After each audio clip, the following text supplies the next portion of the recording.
Bismillah, Assalamualaikum warahmatullahi wabarakatuh. Salam sejahtera untuk kita semua. Adik-adikku sekalian, saya Andi Sudimas Sulaiman, Gubernur Sulawesi Selatan, mengucapkan selamat datang dalam program Smart School Dinas Pendidikan Provinsi Sulawesi Selatan. Hari ini adik-adik sekalian akan mengikuti pembelajaran hybrid dalam program Smart School. Aplikasi Smart School adalah sebuah pendekatan dengan tetap mengedepankan sebuah pendidikan dengan digital approaching untuk kemudian mengedepankan kualitas dan mutu pendidikan yang diterima siswa secara seragam di seluruh wilayah Sulawesi Selatan termasuk di pelosok-pelosok. Program ini bukan hanya memberikan kepada adik-adik sekalian pengalaman belajar yang baru, namun juga memberikan fasilitas kebutuhan dengan fitur bermanfaat seperti rekaman video pembelajaran yang dapat diulang, trik-trik penyelesaian soal, ujian-ujian serta sarana konsultasi pembelajaran dari guru-guru terbaik di Sulawesi Selatan. Sering-sering mengakses aplikasi Smart School melalui gawai yang adik-adik sekalian miliki di setiap kesempatan yang dimiliki. Untuk seluruh adik-adikku sekalian yang saya cintai, saya banggakan, selamat belajar dan semoga ilmu yang didapatkan bermanfaat untuk menambah pengetahuan pendidikan adik-adik sekalian. Salam kita pada salam. Assalamualaikum warahmatullahi wabarakatuh. Salam sejahtera untuk kita semua.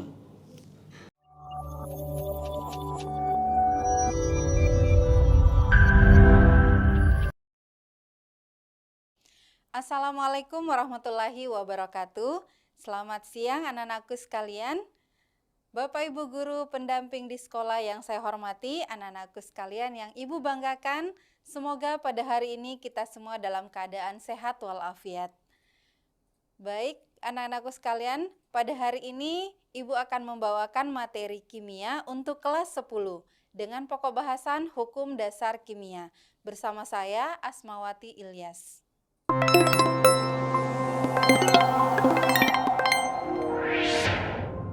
Baik anak-anakku sekalian, pembahasan kita pada hari ini adalah hukum dasar kimia. Nah, ketika berbicara tentang hukum, tentunya apa yang terlintas di benak anak-anakku sekalian? Tentunya ada aturan, benar sekali. Jadi ada aturan-aturan dasar yang berkaitan dengan reaksi-reaksi kimia yang terjadi baik secara alami maupun secara sintetis atau melalui di laboratorium. Baik anak-anakku sekalian, untuk hukum dasar kimia pada pertemuan kali ini ada 5 hukum dasar yang akan Ibu bahas, yaitu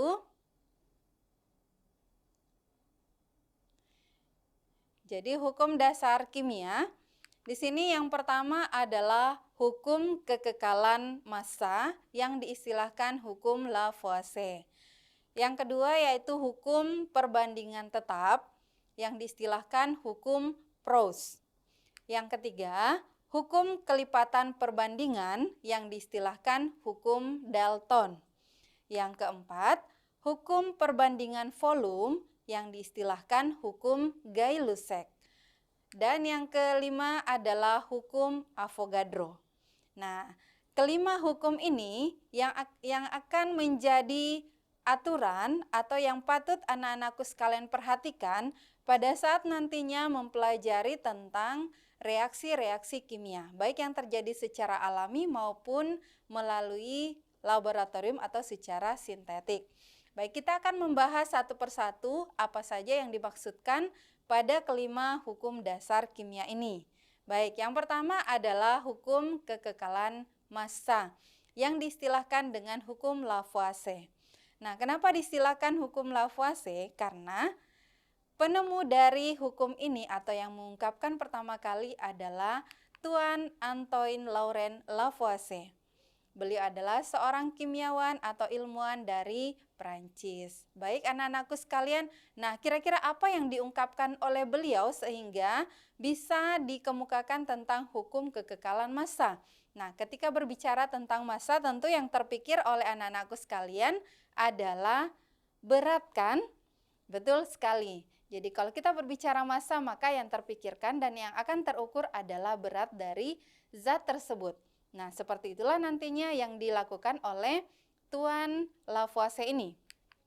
Nah, tentunya melalui hasil penelitian atau percobaan-percobaan yang sering dilakukan, nah di sini berdasarkan pengamatan terhadap percobaan reaksi antara merkuri dan oksigen dalam wadah tertutup. Nah, tentunya pernah sebelumnya Tuan Lavoisier ini melakukan bukan dalam wadah tertutup. Nah, saat ini setelah melakukannya dalam wadah tertutup, nah Tuan Lavoisier ini menemukan bahwa jumlah massa merkuri dan massa oksigen yang bereaksi itu sama dengan massa merkuri oksida yang terbentuk. Nah, anak-anakku tentu perlu memperhatikan di sini. Nah, merkuri di sini biasanya kalau di tabel periodik kita melihatnya nama unsurnya adalah raksa ya, tapi lebih dikenal dengan istilah merkuri. Kemudian bereaksi dengan oksigen. Nah, ketika direaksikan antara merkuri dan oksigen ini, nah akan menghasilkan merkuri oksida.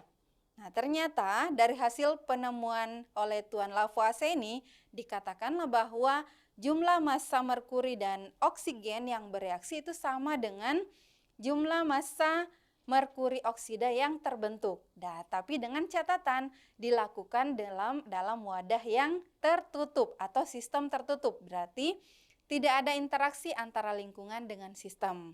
Nah, tentunya bagi anak-anakku yang baru pertama kali mendengarkan antara sistem dengan lingkungan, sistem itu berarti apa yang menjadi pusat perhatian kita. Berarti ketika dikatakan mereaksikan antara merkuri dan oksigen, maka itulah yang menjadi sistem. Dan yang di luarnya itu adalah lingkungan. Nah, apa yang diamati oleh Tuan Lavoisier ini adalah yang terjadi di dalam sistem tertutup. Tidak ada interaksi antara lingkungan dengan sistemnya. Baik, anak-anakku sekalian. Nah, di sini digambarkanlah bahwa massa reaktan atau pereaksi itu sebanding dengan massa hasil reaksi atau massa produk. Maka beliau memberikan hukum atau bunyi hukumnya bahwa kita bisa lihat bahwa dalam suatu reaksi kimia, massa zat-zat sebelum dan sesudah reaksi adalah sama. Nah, tapi catatannya ingat, dalam wadah yang tertutup. Nah, baik anak-anakku sekalian, untuk lebih memahami bagaimana maksud dari hukum kekekalan massa ini, coba perhatikan dari contoh soal berikut. Nah, sebanyak 254 gram tembaga dan 128 gram belerang habis bereaksi membentuk tembaga 2 sulfida. Menurut hukum kekekalan massa, hitung massa tembaga 2 sulfida yang diperoleh dari reaksi tersebut. Nah, tentunya anak-anakku sudah ada bayangan ya bahwa dikatakan tadi jumlah atau massa zat-zat yang sebelum reaksi, berarti di sini yang sebelum reaksinya perlu diperhatikan. Yang sebelum reaksi adalah tembaga dan belerang. Kemudian hasil reaksinya adalah tembaga 2 sulfida. Nah, tadi dikatakan tembaga itu ada 254 gram. Belerang 128 gram. Berarti ketika menurut hukum kekekalan massa, ya, massa zat-zat sebelum dan sesudah reaksi itu sama. Jadi massa yang sebelum reaksi kan massa tembaga ditambahkan dengan massa belerang. Itu jumlahnya sama dengan massa tembaga 2 sulfida. Maka kita jumlahkan 254 gram ditambah 128 gram, hasilnya adalah 382 gram. Itulah massa tembaga 2 sulfida yang terbentuk. Dengan berdasarkan dari hukum kekekalan massa bahwa massa zat sebelum dan sesudah reaksi adalah sama. Bagaimana anak-anakku sekalian? Bisa dipahami ya maknanya untuk hukum yang pertama ini? Inilah hukum yang pertama untuk hukum dasar kimia mengenai massa zat yang diperhatikan dalam wadah tertutup. Baik anak-anakku sekalian, selanjutnya kita akan membahas tentang hukum perbandingan tetap yang diistilahkan hukum Proust. Nah, ini dikemukakan oleh seorang ahli yang bernama Tuan Joseph Louis Proust. Beliau juga seorang kimiawan asal Prancis. Baik anak-anakku sekalian, apa yang diamati oleh Tuan Proust? Tentunya para ahli ini, para ilmuwan ini tidak mungkin mengemukakan sebuah hukum ketika tidak melakukan penelitian secara berkelanjutan. Nah, kira-kira apa yang dilakukan oleh Tuan Proust ini? Salah satu eksperimen yang dilakukan adalah mereaksikan hidrogen dan oksigen. Tuan Proust menemukan bahwa hidrogen dan oksigen itu dapat bergabung membentuk senyawa air dengan perbandingan 1:8. Jadi jadi hidrogen bereaksi dengan oksigen ternyata bisa membentuk senyawa H2O, air. Nah, ini perbandingan 1:8 ketika anak-anakku sekalian melihat tabel periodik unsur, bisa melihat pada massa atomnya ya. Jadi massa atom dari hidrogen adalah 1 dan massa atom dari oksigen adalah 8. Berarti kita bisa lihat perbandingannya 1:8. Berarti sama dengan perbandingan pada massa atomnya. Ya, itulah yang menjadi ternyata bahwa perbandingan tetapnya di sini ketika hidrogen dan oksigen membentuk air, perbandingannya adalah 1:8. Nah, bagaimana Tuan Pros membuktikan? Nah, beliau melakukan beberapa kali uji coba. Nah, di sini kita bisa lihat ada 4 kali percobaan. Pada percobaan pertama, di sini, nah, pada percobaan pertama, massa hidrogen adalah 1 gram, sedangkan massa oksigennya adalah 8 gram. Kemudian massa air yang terbentuk adalah 9 gram. Berarti keseluruhan bereaksi secara sempurna, sehingga tidak ada unsur yang bersisa. Kemudian kita lihat pada percobaan yang kedua. Dimasukkan di sini direaksikan hidrogen 2 gram dengan oksigen 8 gram. Ternyata massa air yang terbentuk tetap 9 gram sehingga bersisa unsur hidrogen sebanyak 1 gram. Pada percobaan ketiga, hidrogen 1 gram, oksigen 9 gram, tetap yang terbentuk massa air yang terbentuk adalah 9 gram. Sehingga bersisalah oksigen itu sebanyak 1 gram. Nah, kita lihat percobaan yang keempat. Ternyata hidrogen sebanyak 2 gram itu direaksikan dengan oksigen 16 gram. Ternyata massa air yang terbentuk adalah 18 gram.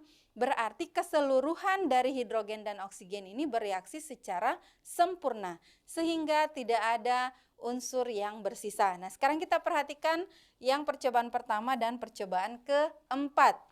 Di sini percobaan pertama, hidrogen 1, oksigen 8, berarti 1:8. Nah, kita perhatikan pada percobaan keempat, 2 dengan 16. Berarti kalau kita sederhanakan juga perbandingannya adalah 1:8. Berarti disinilah dikatakan oleh Tuan Pros, ketika hidrogen bereaksi dengan oksigen membentuk senyawa air, maka perbandingannya selalu 1:8. Sehingga massa air di sini pun juga perbandingannya adalah 9. Seperti itu ya anak-anakku sekalian. Baik, nah selanjutnya sehingga Tuan Pros merumuskanlah hukum perbandingan tetap ini dengan bunyi bahwa perbandingan massa unsur-unsur dalam suatu senyawa adalah tetap. Oke, semoga anak-anakku bisa memahami ya apa makna dari hukum perbandingan tetap ini. Baik, kita lanjutkan dengan contoh soal supaya lebih memahami ya. Coba perhatikan contoh soal yang dimaksudkan.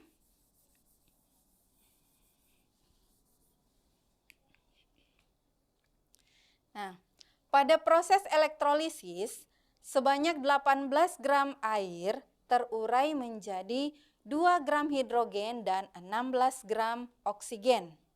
Nah, berarti kita bisa lihat di sini perbandingannya sudah kelihatan jelas ya.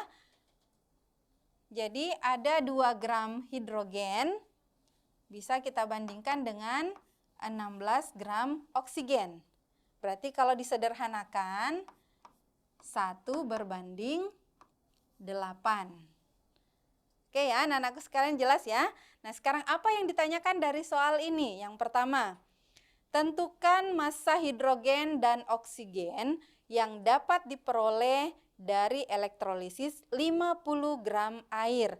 Berarti massa air di sini sudah diketahui. Nah, yang ditanyakan nantinya adalah massa hidrogen dan oksigen. Berarti tentunya kita membutuhkan bantuan dari perbandingan hidrogen dan oksigen yang bereaksi. Baik, kita lihat pertanyaan yang kedua. Berapa massa air yang diperlukan untuk mendapatkan 100 gram oksigen? Nah, di sini yang diketahui adalah massa oksigen. Dan yang ditanyakan adalah massa air. Oke, kira-kira bagaimana ya anak-anakku sekalian menjawab soal yang seperti ini?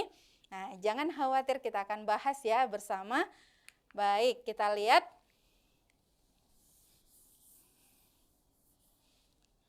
Ya, kita lihat pembahasannya. Tentu yang pertama adalah kita tuliskan kembali perbandingannya antara hidrogen dan oksigen dalam air. Tadi 2:16, jadi kita sederhanakan jadi 1:8. Berarti kalau kita tuliskan perbandingan untuk air di sini adalah 9, karena 1 ditambah 8 sama dengan 9, sesuai dengan hukum yang pertama tadi, hukum kekekalan massa ya. Baik, nah sekarang pertanyaannya adalah untuk 50 gram air. Nah, kira-kira berapa massa hidrogen yang digunakan? Kita lihat 1/9 dikali 50 gram. Nah, jadi ini angka 1 ini adalah perbandingan untuk hidrogen. Ya, hidrogen. Jadi angka 9 ini adalah perbandingan untuk air. Kemudian 50 gram ini adalah massa air. Jadi kita pakai perbandingan tadi, kemudian dikalikan dengan berapa massa air yang diperlukan, sehingga diperoleh 5,6 gram. Nah, bagaimana dengan massa oksigen? Jadi sama halnya tadi, kita menggunakan perbandingannya. Jadi yang 8, kita lihat 8/9, berarti 8 itu adalah perbandingan untuk oksigen. Ya, kita bisa lihat perbandingan untuk oksigen. Kemudian berbanding dengan air dikali dengan massa air, jadinya diperoleh 44,4 gram. Bisa dipahami ya untuk yang pertanyaan pertama. Nah, sedangkan untuk pertanyaan yang kedua, massa air yang diperlukan jika ternyata diperoleh 100 gram oksigen. Nah, berarti yang menjadi pembanding lagi di sini adalah oksigen. Nah, kita bisa lihat ya, angka 8 ini adalah pembanding untuk oksigen. Yang ditanyakan adalah air, makanya digunakan di sini angka 9.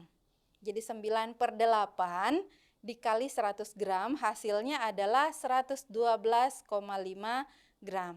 Bagaimana anak-anakku sekalian? Jelas ya? Oke, untuk soal seperti ini, Ibu pikir anak-anakku sekalian bisa lebih cepat memahami. Ya, jangan lupa latihan di rumah supaya lebih jelas lagi ya. Oke. Baik, kita lanjut untuk hukum dasar yang ketiga, yaitu hukum kelipatan perbandingan.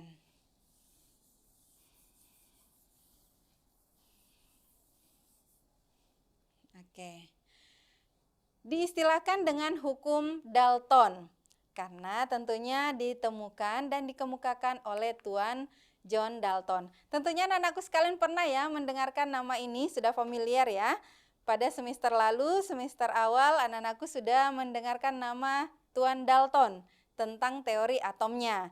Nah, tahukah kalian bahwa sebelum menemukan teori atom, beliau, jadi Tuan Dalton ini ternyata sudah merumuskan hukum kelipatan perbandingan. Dengan berdasarkan dari hukum kekekalan massa dan hukum perbandingan tetap dari Tuan Lavoisier dan Tuan Proust.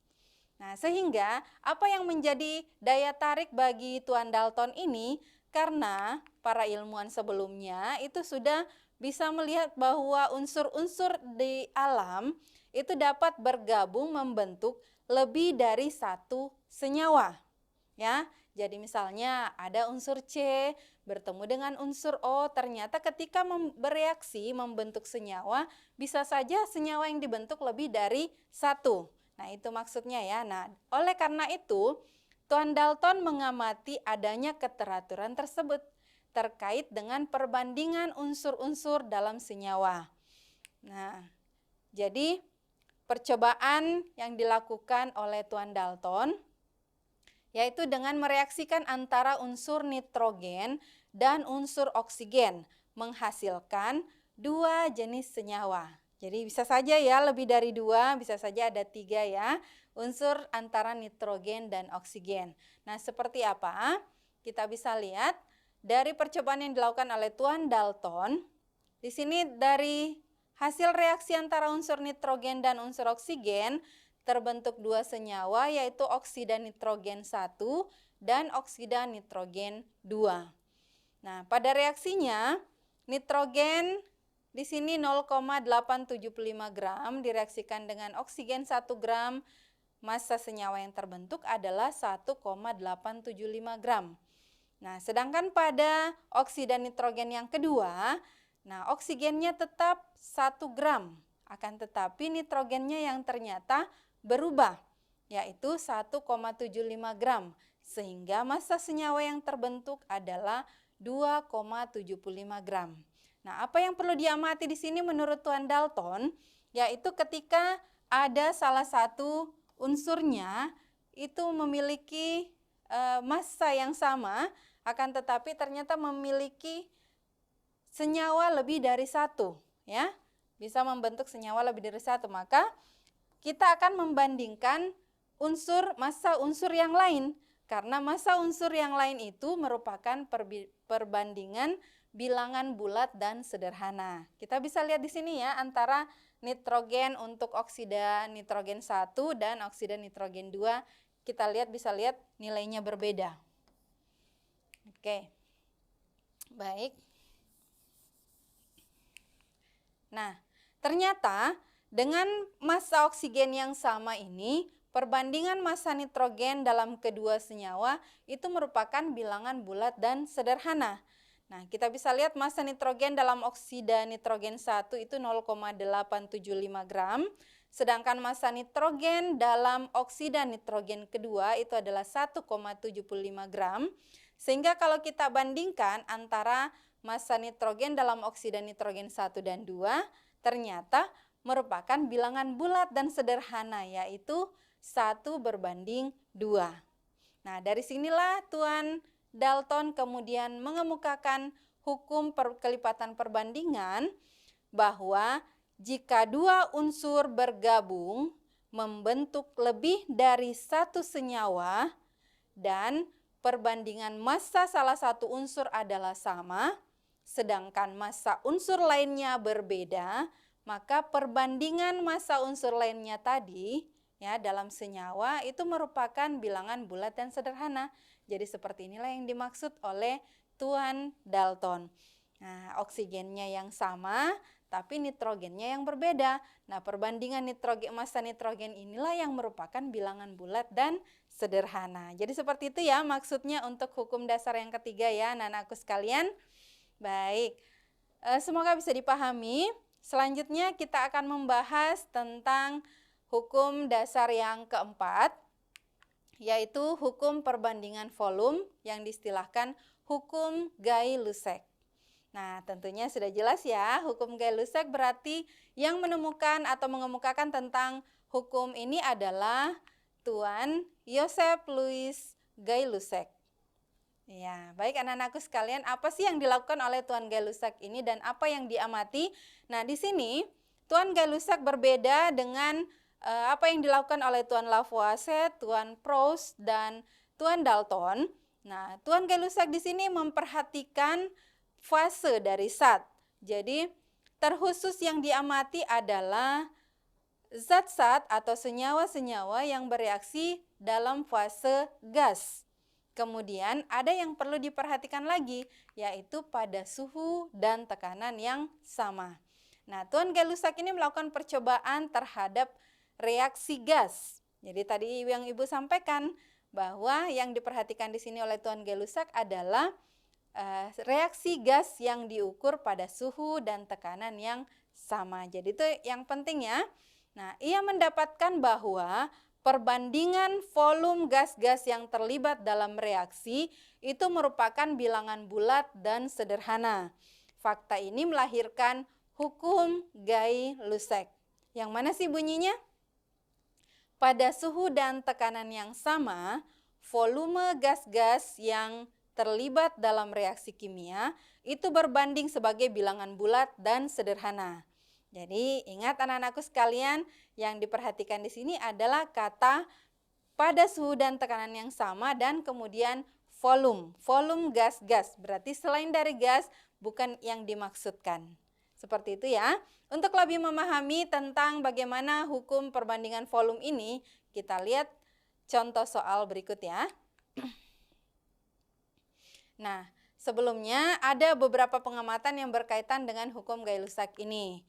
Yang pertama, hidrogen bereaksi dengan oksigen menghasilkan senyawa air. Jadi, ada gas hidrogen bereaksi dengan gas oksigen menghasilkan uap air. Apa yang perlu diperhatikan di sini menurut Tuan Gay-Lussac? Nah, kita lihat di sini perbandingannya, ternyata ada dua volume gas hidrogen yang bereaksi dengan satu volume gas oksigen menghasilkan 2 volume uap air. Ya, kita lihat perbandingannya 2:1:2. Nah, kemudian kita lagi lihat senyawa berikutnya, reaksi berikutnya, nitrogen bereaksi dengan oksigen menghasilkan nitrogen oksida. Jadi 2 volume gas nitrogen itu bereaksi dengan 1 volume gas oksigen menghasilkan 2 volume gas nitrogen oksida atau dinitrogen monoksida. Oke, baik, kita lihat apa yang perlu diperhatikan selain dari perbandingan volume di sini. Kenapa Tuan Gay-Lussac memperhatikannya di sini? Karena ingat anak-anakku sekalian, pada pembelajaran sebelumnya sudah dibahas tentang persamaan reaksi kimia ya. Pada persamaan reaksi kimia ada istilah koefisien reaksi dan angka indeks. Masih ingat ya? Jadi angka yang ada di depan zat itu adalah koefisien reaksi. Ya. Jadi terlihat ya. Jadi angka-angka yang ada di depannya adalah koefisien reaksi dan angka yang ada di belakang adalah angka indeks. Nah, sekarang kita perhatikan. Ternyata kalau kita bandingkan di sini antara volume dengan koefisien ternyata berbanding lurus atau sama. Bisa dikatakan jumlah volumenya itu sama dengan jumlah koefisiennya. Nah, baik. Berarti pada suhu dan tekanan yang sama, perbandingan volume gas-gas yang terlibat dalam reaksi itu sama dengan perbandingan koefisien reaksinya. Maka Tuan Gay-Lussac merumuskan bahwa volume gas 1 berbanding volume gas 2 itu sama dengan koefisien gas 1 berbanding koefisien gas 2. Jadi seperti itu ya anak-anakku sekalian. Jadi misalkan salah satu dari zat atau gas yang terlibat itu sudah diketahui volumenya, maka volume dari gas yang lain itu bisa dicari. Kenapa? Karena kita sudah bisa menggunakan perbandingan koefisiennya. Seperti itu ya anak-anakku sekalian. Baik, supaya lebih paham kita akan lanjut pada contoh soalnya ya.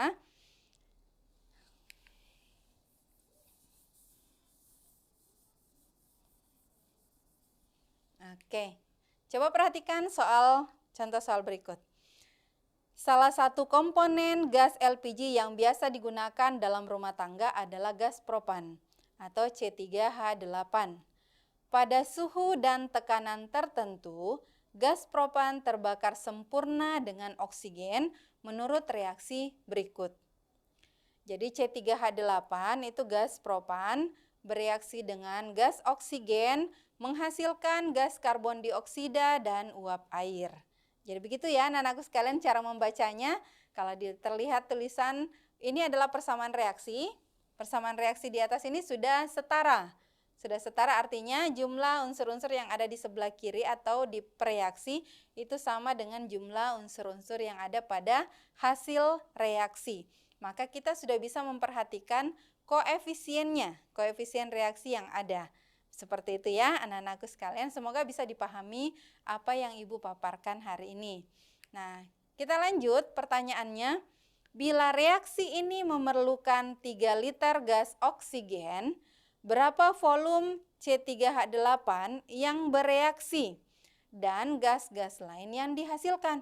Wah, ternyata cuma satu yang diketahui yaitu 3 liter gas oksigen.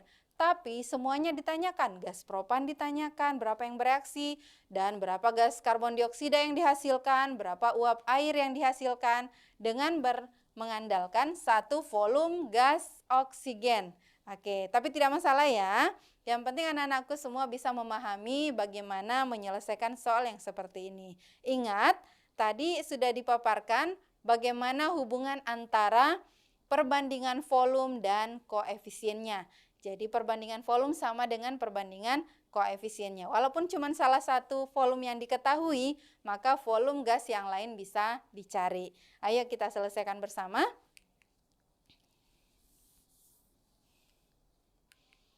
Ya. Baik, yang pertama kita tuliskan kembali persamaan reaksinya tadi. Jadi gas propan bereaksi dengan gas oksigen menghasilkan gas karbon dioksida dan uap air. Nah, tadi sudah diketahui ya. Diketahui gas oksigennya ada volumenya sebesar 3 liter.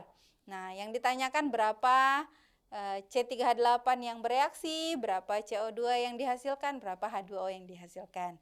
Oke, kita lihat dulu ya. Ingat, perbandingan volume sama dengan perbandingan koefisien.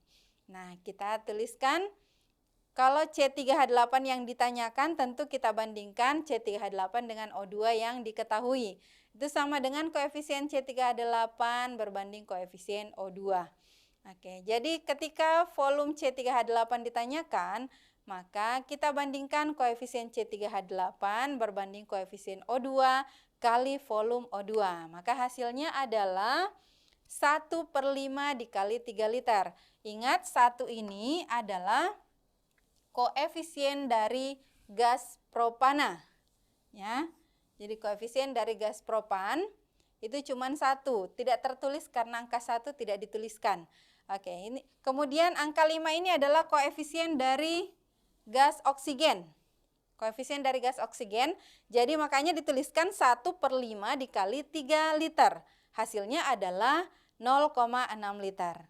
Bisa dipahami ya anak-anakku sekalian dari mana didapatkan angka 1, angka 5, dan angka 3. Jadi saya ulangi kembali ya. Jadi kita bandingkan tadi koefisien C3H8 itu 1, kemudian koefisien O2 adalah 5, dan volume dari O2 adalah 3 liter diketahui dari soalnya. Sehingga volume C3H8 sama dengan 0,6 liter. Bisa ya? Oke, kita lanjut. Nah, bagaimana untuk menentukan CO2 dan H2O? Ya, kita gunakan cara yang sama. Kita menentukan volume CO2, berarti tentu menggunakan koefisien CO2, yaitu angka 3. Jadi koefisien CO2 3, koefisiennya O2 adalah 5, kemudian dihasilkanlah 1,8 liter. Bagaimana untuk H2O? Sama, kita perhatikan koefisien dari H2O 4, kemudian kita bandingkan dengan koefisien dari O2 atau oksigen, kemudian dikali dengan volume oksigen, sehingga didapatkan 2,4 liter. Sudah jelas ya anak-anakku sekalian, Ibu yakin anak-anakku sekalian bisa memahami dengan baik. Jika ada hal yang ingin ditanyakan, boleh nanti di akhir waktu atau boleh bertanya kepada Bapak Ibu guru pendampingnya di sekolah. Baik anak-anakku sekalian, kita lanjut hukum dasar yang kelima.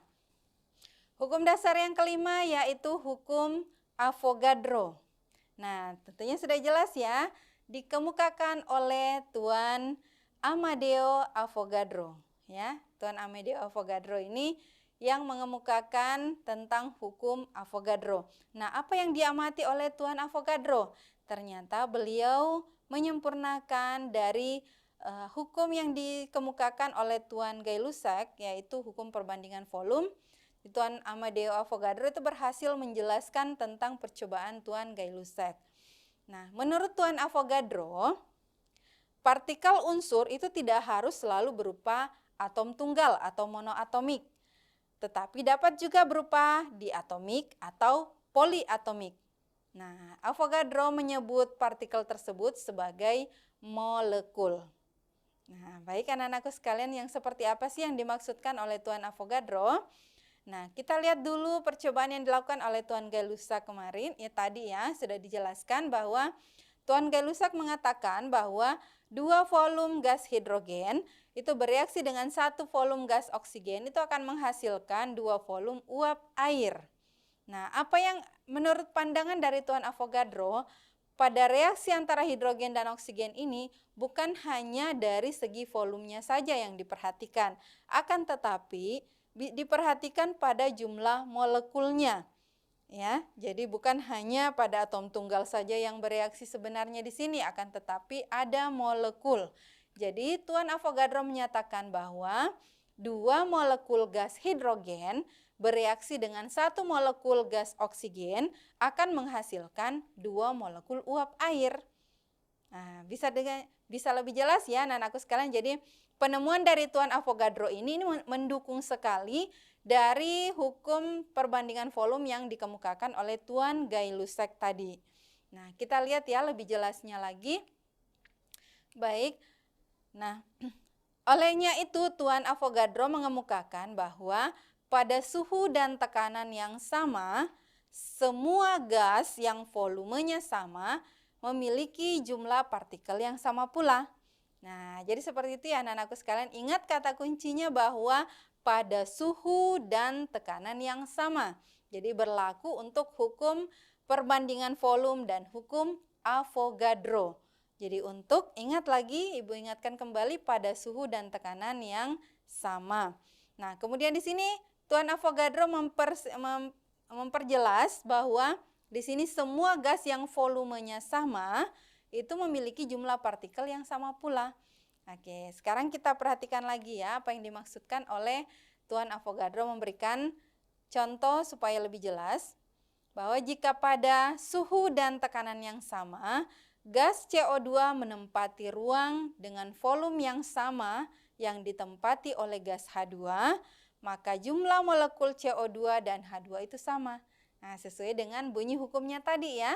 Jika semua gas yang volumenya sama memiliki jumlah partikel yang sama pula. Oke, sehingga dirumuskanlah bahwa volume gas 1 berbanding volume gas 2 itu sama dengan jumlah partikel gas 1 berbanding jumlah partikel gas 2. Oke, seperti itu ya anak-anakku sekalian, semoga bisa dipahami ya. Oke, sekarang ada pernyataan lebih lanjut dari Tuan Avogadro mengatakan bahwa bagaimana ketika di reaksi pembentukan gas amonia NH3 dari gas nitrogen dan gas hidrogen. Apa yang terjadi? Jadi gas nitrogen bereaksi dengan gas hidrogen membentuk gas amonia. Nah, bisa kita bandingkan ya, perhatikan di sini. Nah, kalau kita perhatikan antara yang disampaikan oleh Tuan Avogadro tentang molekulnya itu sama dengan tadi dengan volumenya. Jadi memiliki volume yang sama. Oke, kita lihat ya. Jadi 1 molekul gas nitrogen bereaksi dengan 3 molekul gas hidrogen akan menghasilkan 2 molekul gas amonia. Nah, ini sama dengan ketika kita mengatakan bahwa 1 volume gas nitrogen bereaksi dengan 3 volume gas hidrogen akan menghasilkan 2 volume gas amonia. Seperti itu ya anak-anakku sekalian. Nah, jadi kalau misalnya dikatakan bahwa pada suhu dan tekanan yang sama, maka ingat ada 3 hal yang harus Ananda semua perhatikan. Yang pertama adalah volumenya, kemudian koefisiennya, dan jumlah partikelnya atau jumlah molekulnya. Jelas ya anak-anakku sekalian? Oke, terkhusus untuk gas-gas yang terlibat dalam reaksi. Baik, kita lihat. Jadi, untuk reaksi yang melibatkan gas pada suhu dan tekanan yang sama. Jadi ini penekanannya. Melibatkan gas pada suhu dan tekanan yang sama. Jadi rumusannya adalah volume gas 1 berbanding volume gas 2 itu sama dengan jumlah partikel gas 1 berbanding jumlah partikel gas 2. Sama dengan koefisien gas 1 berbanding koefisien gas 2. Ya, sudah jelas ya anak-anakku sekalian. Jadi ada 3 hal yang harus kalian perhatikan ya. Jadi kita hubungkan antara hukum perbandingan volume dan hukum Avogadro sebagai pelengkapnya. Dan ini berlaku untuk reaksi-reaksi yang melibatkan gas pada suhu dan tekanan yang sama. Oke, baik anak-anakku sekalian, sekarang kita lanjut pada contoh soal supaya lebih paham lagi ya. Kita lihat contoh soalnya. Ya. Volume N atom gas helium adalah 2 liter. Pada suhu dan tekanan yang sama, berapakah jumlah molekul gas nitrogen yang menempati ruang 3 liter? Oke, jadi anak-anakku tentu sudah bisa membayangkan bagaimana menyelesaikan soal seperti ini. Tadi kan sudah ada gambarannya ya. Nah, sekarang kita masukkan pada pembahasan. Oke, pada suhu dan tekanan yang sama, ingat ada 3 yang bisa diperhatikan. Yang pertama adalah volume, kemudian koefisien dan jumlah partikelnya atau jumlah molekulnya. Tapi di sini yang dibandingkan adalah hanya jumlah molekul dan volumenya. Berarti kita bisa membandingkan 2 hal ini saja. Nah, kita lihat sekarang perbandingannya volume gas nitrogen, karena ini yang ditanyakan ya. Nantinya volume gas nitrogen berbanding volume gas helium sama dengan jumlah molekul gas nitrogen berbanding jumlah molekul helium. Nah, yang ditanyakan di sini pada soal adalah jumlah molekul gas nitrogen. Berarti bisa dituliskan jumlah molekul dari gas nitrogen. Ya, berarti tentu perbandingannya yang sebagai pembilang adalah volume dari nitrogen. Gas nitrogen dibagi dengan volume dari helium dikali dengan jumlah molekul dari helium. Nah, berarti kita bisa masukkan angkanya. Dilihat di sini tadi di soal volume gas nitrogen itu 3 liter. Kemudian volume dari gas helium adalah 2 liter. Berarti bagi 2 liter dikali jumlah molekul helium dikatakan di soal adalah N. Berarti 3/2 berarti 1,5 ya. 1,5 kali N itulah jumlah molekul dari gas nitrogen. Bagaimana anak-anakku sekalian? Mudah ya untuk menyelesaikan soal yang seperti ini. Semoga anak-anakku sekalian bisa memahami dengan baik apa yang Ibu paparkan pada hari ini. Semoga bermanfaat. Mohon maaf jika ada kekurangan dan salah dari Ibu.